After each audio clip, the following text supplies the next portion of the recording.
convinced that all historians agree that if you want to understand a political situation from today, you have to step into history.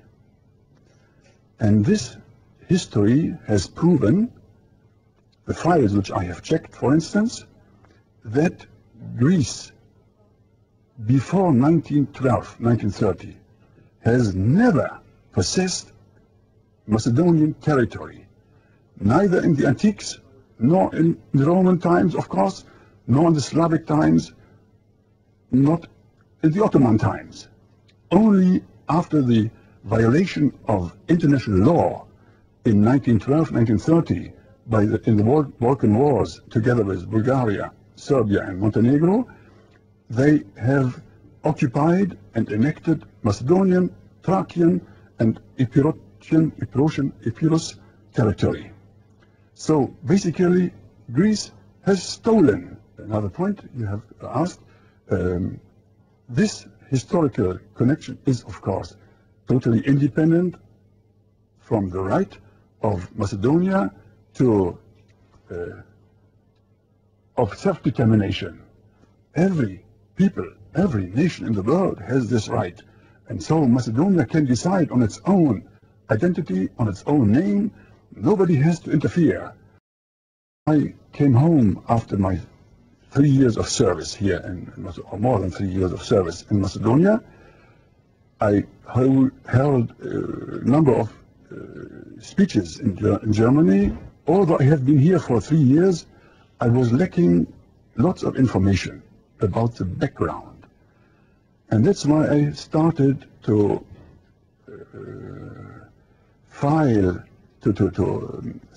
research in the files, and there I found out that the demands of the neighboring countries towards Macedonia are totally unjustified.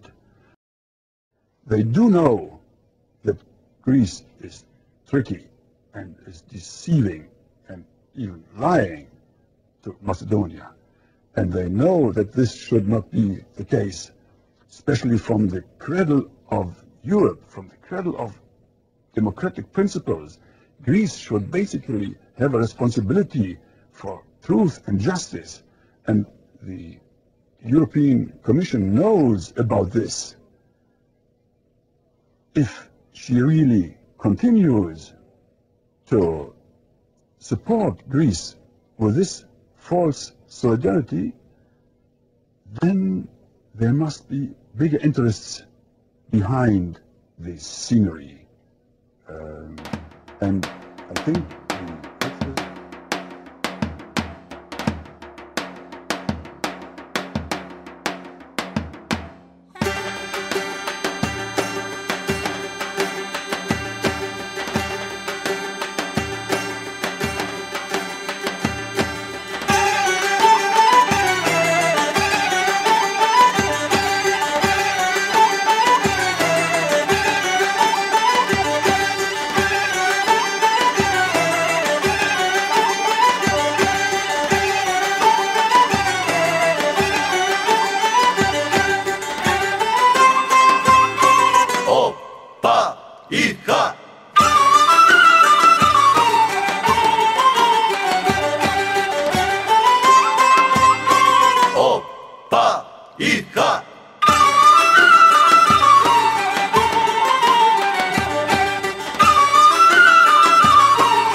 Opa, hija.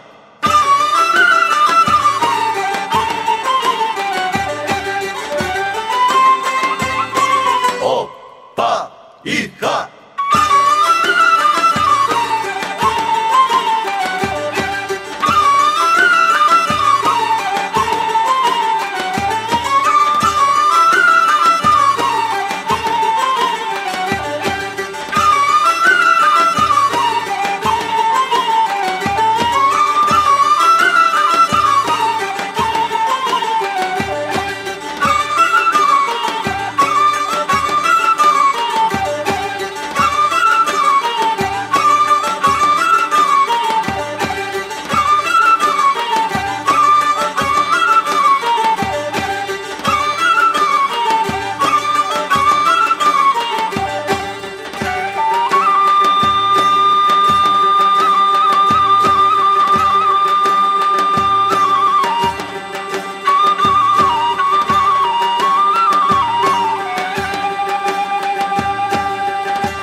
Hija.